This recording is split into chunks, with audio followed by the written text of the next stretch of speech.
भगवान की भक्ति की विशेषता को लेकर के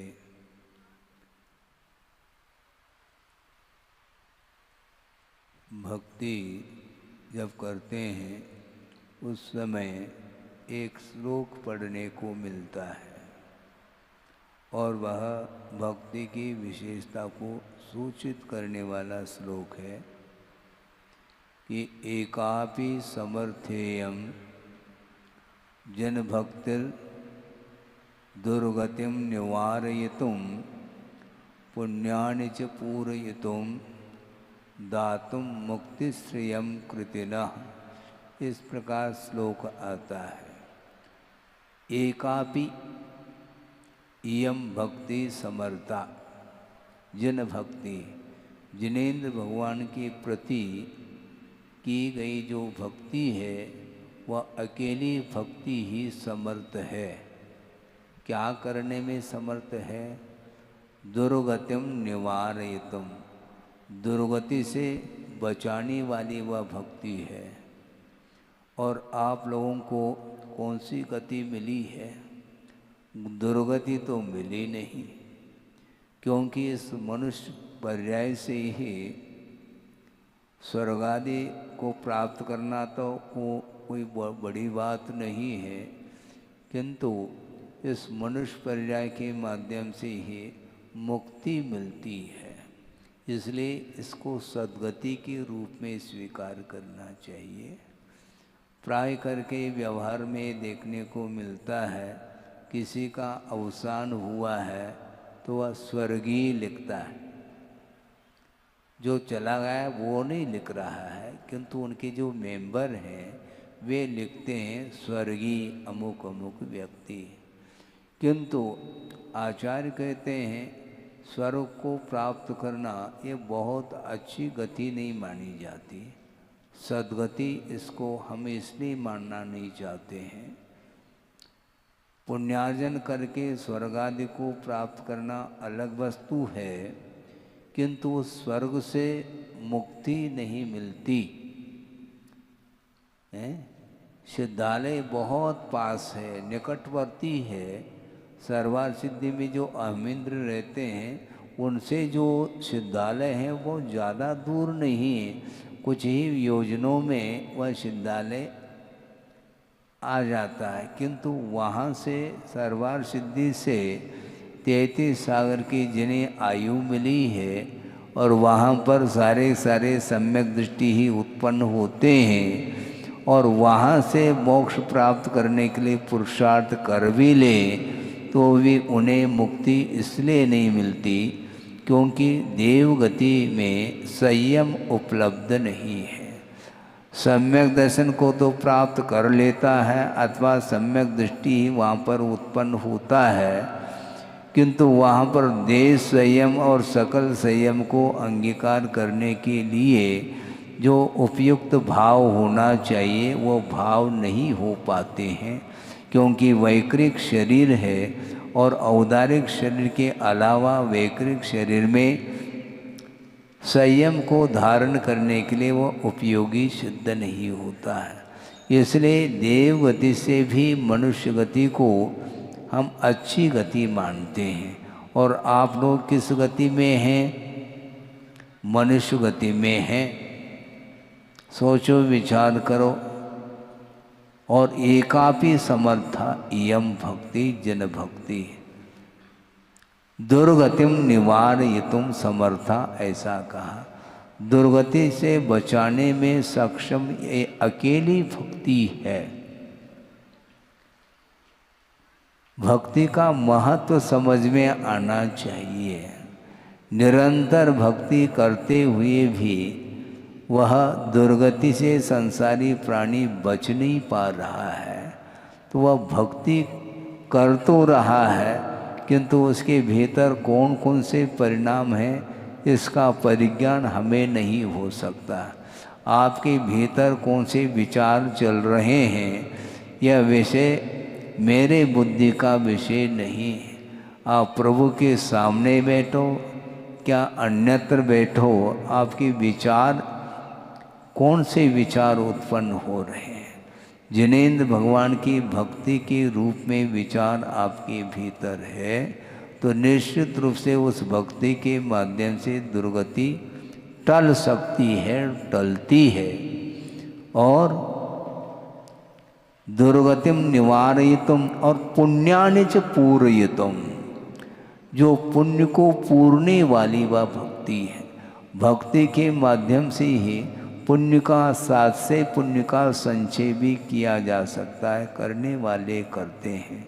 और दातुम मुक्ति श्रियम कृतिनः, ऐसा कहा। उस भक्त के लिए मोक्ष रूपी लक्ष्मी को भी वह दे देती है। वही भक्ति है, भक्ति करते रहो, मोक्ष रूपी लक्ष्मी आपको मिलेगी। किंतु हाथ में जो लक्ष्मी ले रखी है अर्थात धन संपदा, उसका विमोचन करना अनिवार्य सिद्ध होता है। उसके बिना मोक्ष रूपी लक्ष्मी संभव नहीं है। तो मोक्ष को प्राप्त कराने में भी क्षमता उसी भक्ति में है और सद्गति या दुर्गति को बचाने की भी क्षमता उसी लक्ष्मी में है। और पूरयितुम पुण्यानि च, ऐसा पुण्य को, पुण्य का संचय जो होता है, वैसे देखा जाए पुण्य एक पापानुबंधी भी पुण्य होता है और एक पुण्यानुबंधी भी पुण्य होता है। पापानुबंधी जो पुण्य होता है उसके साथ पाप भी लगा हुआ है। पुण्य का अर्जन भी कर रहा है किंतु उसका उद्देश्य ठीक नहीं है। विषयों की इच्छा के साथ वह पुण्य का अर्जन कर रहा है।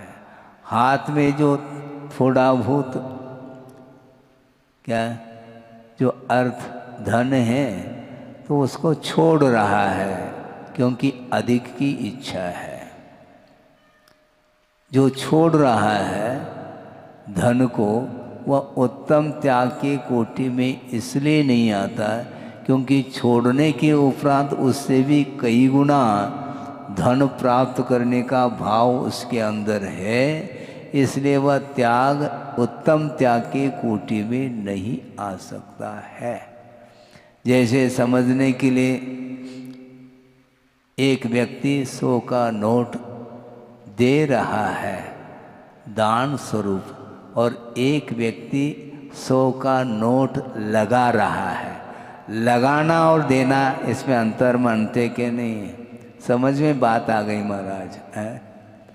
100 का नोट जो लगाया जा रहा है वह 1 लाख 1 करोड़ की इच्छा के साथ लगाया जा रहा है, वह दान स्वरूप नहीं दिया जा रहा है। इसलिए लगाना और दान स्वरूप देना इसमें अंतर अपने आप ही सिद्ध हो रहा है। संसारी प्राणी ने दान किया नहीं, लगाया है। पैसे धन का अर्थ का त्याग होना चाहिए। त्याग में और लगाने में बड़ा अंतर है। इसलिए पुण्य का संचय जो होता है वह संपदा के त्याग में होता है। हाथ में लड्डू है वह छोड़ रहा है क्योंकि वह लड्डू कम पड़ रहा है। एक लड्डू से क्या होने वाला है, छोड़ दो इसको और ऐसा कोई साधन अपना लो जिसके माध्यम से सागरोपम आयु तक वह लड्डू का स्वाद मैं ले सकूं। इस उद्देश्य को लेकर के भी तप करने वाले करते हैं। उसके माध्यम से जो संचित पुण्य है वही पापानुबंधी पुण्य माना जाता है। भोगों की आकांक्षा के साथ जो साधना आदि कर लेता है उसको निदान की कोटि में लिया है। इसलिए भोगों की आकांक्षा का नाम निदान है। उस निदान को छोड़ करके कर्म क्षय के प्रयोजन को लेकर के यदि कोई तप करता है वह उत्तम तप के कोटि में आता है और उसके द्वारा जो पुण्य संचित होता है वही वस्तुतः मोक्ष के प्राप्ति में परंपरा से कारण सिद्ध होता है। इसलिए अकेली भक्ति जिनेंद्र भगवान की जो भक्ति की जा रही है उसमें इतना सामर्थ्य है, आपको मोक्ष रूपी लक्ष्मी को भी वह दे देता है। भक्ति में ऐसी क्षमता है, इसलिए आप भक्ति करो, प्योर करना चाहिए, मिक्सिंग नहीं, प्योर। बहुत कठिन काम है। गुरुदेव ने एक बार अच्छा कहा था कि वर्तमान में इस कलिकाल में सब कुछ मिक्सिंग है। जहर भी यदि मिल जाए तो भी मिलावट, उसमें भी मिलावट, मतलब प्योरिटी उसमें भी नहीं है, इसको बोलते हैं। इसलिए भक्ति करो, भगवान की आराधना करो, उसमें किसी भी प्रकार से मिलावट नहीं होना चाहिए। हाँ, और मिलावट है तो उसमें गिरावट है, फिर उस भक्ति के द्वारा कभी भी उन्नति नहीं हो सकती है। किसी भी प्रकार से भौतिक पदार्थों की इच्छा रखे बिना जो भगवान की आराधना की जाती है उसके माध्यम से ही भगवत पद की उपलब्धि भी होती है, ऐसा कहा है। आप भगवान बनना चाहो, क्या बागवान है? भगवान और बागवान में कोई अंतर है क्या? नहीं, बहुत बड़ा अंतर है। भगवान बनना चाहो तो निश्चित रूप से प्योर भक्ति करो। और आज हमें समझ में नहीं आती भक्ति, तो आप कब समझ में आएगी आपको? कहीं भी रहो, भगवान के चरणों में रहो तो और अत्युत्तम है। मान लो हमेशा भगवान के चरणों में रहने का अवसर नहीं मिलता है, कहीं भी रहो किंतु भगवान को याद करते रहो। दुकान में भी रहो तो कम से कम भगवान को भूलना नहीं चाहिए। यदि प्रॉफिट चाहते हैं तो भगवान को हमेशा याद रखो। हाँ, दुकान चलेगी आपकी,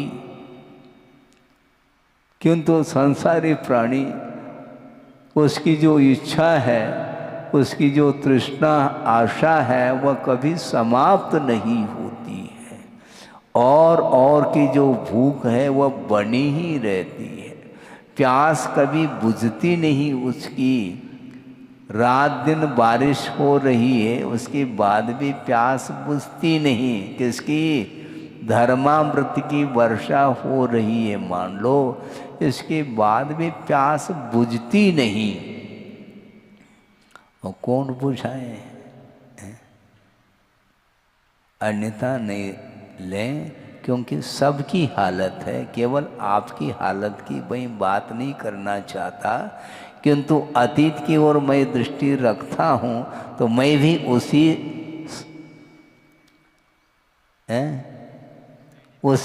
उसी श्रेणी में शामिल था। इसीलिए यहाँ पर संसार में परिभ्रमण करता आया है। इसलिए अभी तक जो कुछ भी हुआ वो हुआ गया, वो आने वाला नहीं। किंतु भविष्य को यदि मान लो आप सुधारना चाहते हैं, भविष्य को उज्जवल बनाना चाहते हैं, तो निश्चित रूप से वर्तमान में जो भी आपके पास साधन सामग्री उपलब्ध है परमार्थ संबंधी, उसका सदुपयोग करने का निरंतर प्रयत्न करना चाहिए, ये कहा जा रहा है। कहीं भी रहो किंतु आपका उपयोग, आपका मन प्रभु के अथवा गुरु के चरणों में रहना चाहिए, और उसके आलम्बन से ही आत्मा की उन्नति अथवा उत्थान संभव है। इसलिए भक्ति करो तो ऐसी भक्ति करो कि वह मुक्ति अब देर नहीं लग सकती है। भक्ति में वह शक्ति है, हालांकि वह भक्ति ध्यान का रूप नहीं लेती, किंतु ध्यान के लिए कारण जरूर होती है।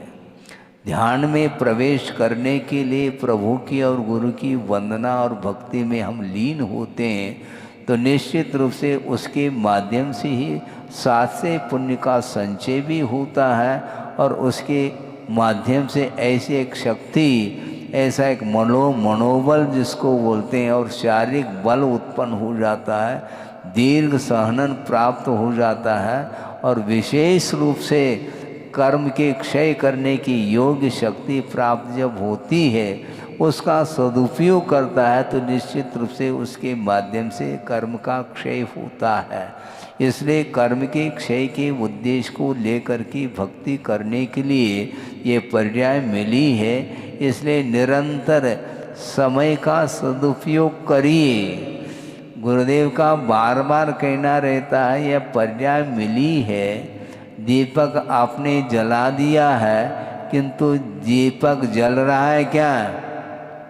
जल नहीं रहा, प्रति समय वह बुझने की ओर है। तेल जल रहा है और तेल जब तक रहेगा तब तक दीपक रहेगा, और तेल जल करके जब समाप्त होता है तो उसी समय दीपक भी बुझ जाता है। इसलिए आयु कर्म रूपी ये दीपक, ये तेल जल रहा है, इसलिए पर्याय है। और जिस समय आयु कर्म का अवसान होता है उस समय बाद में कौन सी पर्याय मिलेगी, इसके बारे में कोई भी गारंटी नहीं है।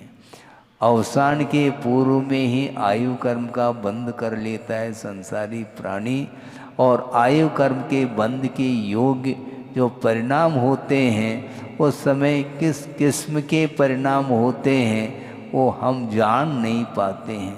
बुद्धिपूर्वक परिणाम किए नहीं जाते हैं और निरंतर आपकी चेष्टाएं चलती रहती है, चाहे वह मानसिक चेष्टा हो, चाहे वासनिक हो, चाहे शारीरिक हो।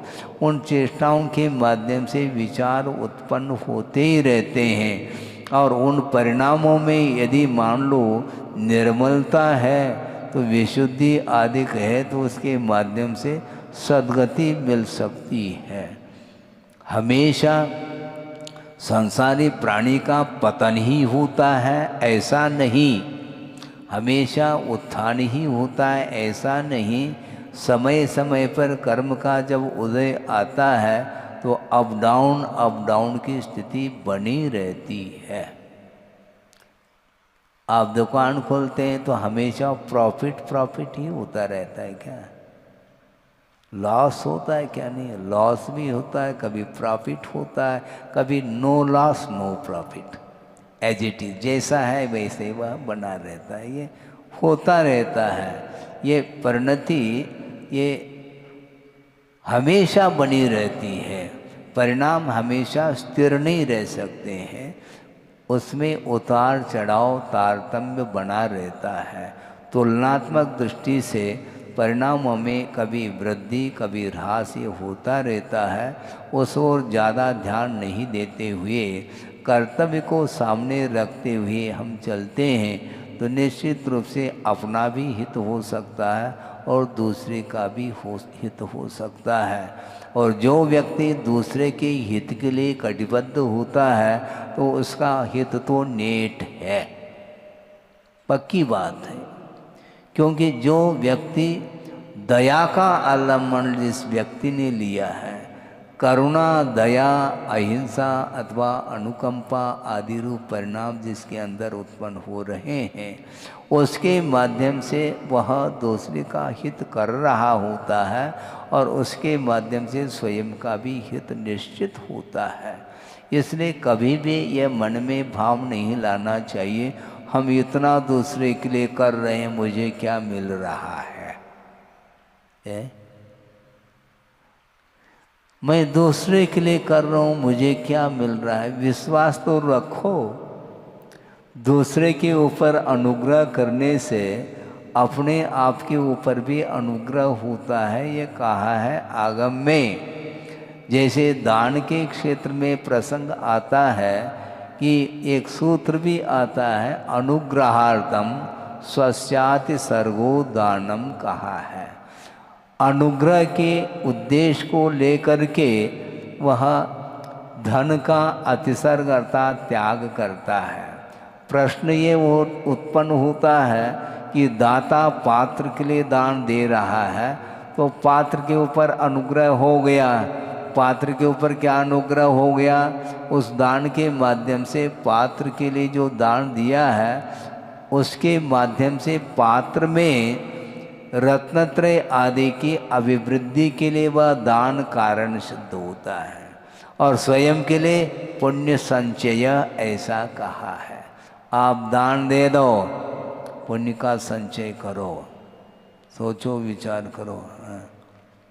दान देते समय बहुत पवित्र परिणाम होते हैं, किंतु दान देने का जिस समय भाव आया है, अब वो देगा कब? भाव हुए हैं और उसमें सालों लगा रहा है, मान लो, ऐसा लगाना नहीं चाहिए। कायदे से देखा जाए, भले ही बड़ी राशि आपने घोषित की है, मैं मानता हूँ, एक साथ राशि देने की मान लो क्षमता नहीं है, तो उसको आप रोटी खाते हैं? बोलो, मैं पूछ रहा हूँ तो इसमें रहस्य ये ध्यान रखो।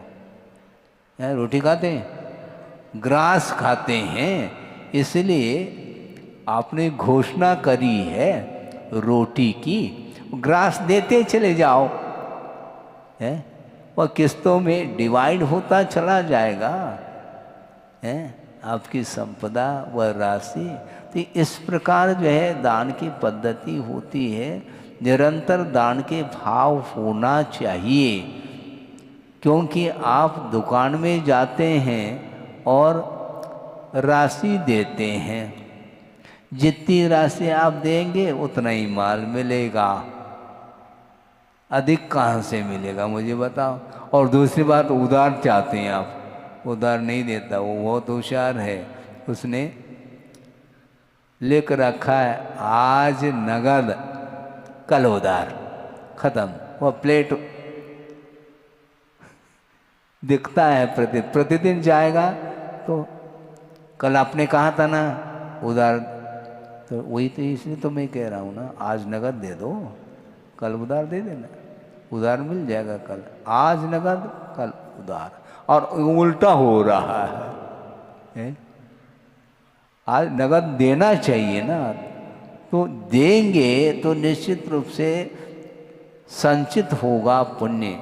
पुण्य संचित होगा क्या नहीं होगा, इस प्रकार का विकल्प मन में नहीं लाना चाहिए, क्योंकि विश्वास के ऊपर ही यह धर्म खड़ा हुआ है।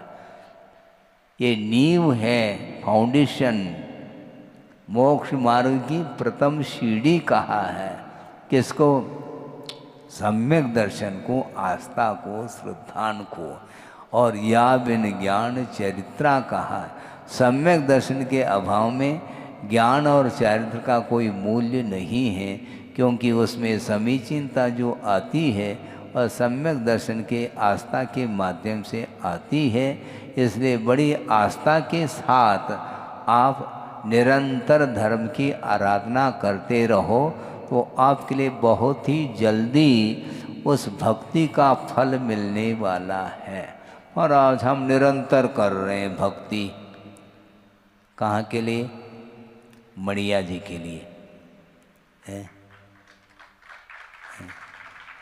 बिल्कुल ठीक है ना, इसमें क्या दिक्कत है? मणिया जी में रहो ना, बढ़िया है। आप कहीं रहो, परिणाम यदि बढ़िया है तो वही मणिया है। हाँ, परिणाम यदि उज्जवल है तो वही मणिया है। बढ़िया है, घटिया कहीं कुछ है ही नहीं, परिणामों में तो मणिया है। हाँ, क्षेत्र है, और क्षेत्र में रह करके निरंतर हम परिणाम को उज्जवल बना सकते हैं। और दूसरी बात, आप लोग हमेशा मणिया जी में रहते हैं ऐसा तो है नहीं, सिटी तो जाते ही रहते, हमेशा सिटी बजती रहती है। हाँ, 24 घंटा मणिया जी में रहेंगे क्या? 24 घंटा मणिया जी में तो भगवान विराजमान है। किंतु अपन क्या करते हैं, कुछ समय के लिए आते हैं फिर चले जाते हैं, परमानेंट कोई रहता नहीं। महाराज यहाँ पर जो घर है वो तो रहेंगे, वो भी ध्यान रखो, घर में रहते हैं, घर में मणिया जी नहीं, ये ध्यान रखो। मणिया जी में घर है, घर में मणिया जी थोड़ी। घर में यदि मणिया है तो फिर यहाँ आने की क्या आवश्यकता है? इससे स्पष्ट है जिनालय में आप प्रवेश करो, निश्चित रूप से वह बढ़िया है। कोई किसी भी मंदिर में प्रवेश करो। और सोचो ये जम्बू द्वीप है और इस जम्बू द्वीप में भरतक क्षेत्र में गुरुदेव के आशीर्वाद से नंदीश्वर द्वीप की रचना आप ही लोगों ने तो की है। जबलपुर समाज के द्वारा ही यह रचना बनी है और इसमें बैठ करके पूजन अर्चन करते रहो, निरंतर करो, तो निश्चित रूप से वही आनंद आएगा जो नंदेश्वर द्वीप में साक्षात प्रभु के दर्शन या वहाँ पर स्थापित जो प्रतिमाएं हैं उनके दर्शन करने में जो आनंद आता है, वही आनंद यहाँ पर हम लूट सकते हैं। लूटने वाला चाहिए, हाँ, किंतु धन लूटेगा तो धर्म को लूट लेंगे हम, और धन को हम अपने पास रखेंगे तो निश्चित रूप से फिर धर्म लूटेगा। है आनंद लूटना चाहो तो धर्म की आराधना निरंतर करते रहिए।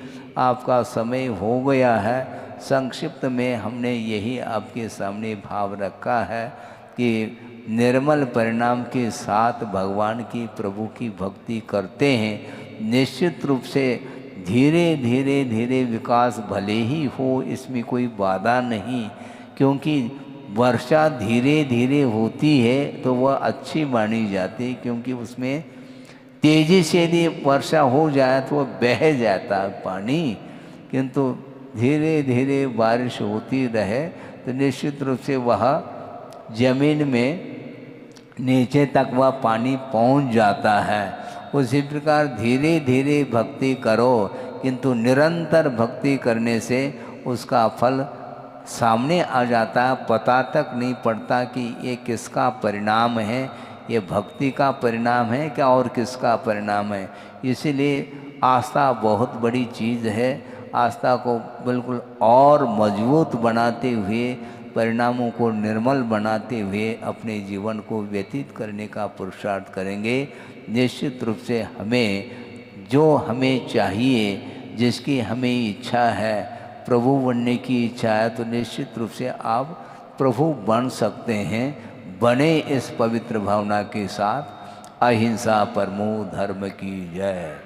बोधि समाधि परिणाम शुद्धि स्वात्मोपलब्धि शिव शोक सिद्धि चिंतामणिम चिंतित वस्तुदाने त्वां वंद मानस्य ममास्तुति। परम पूज्य आचार्य गुरुवर श्री विद्यासागर जी मुनि महाराज की जय।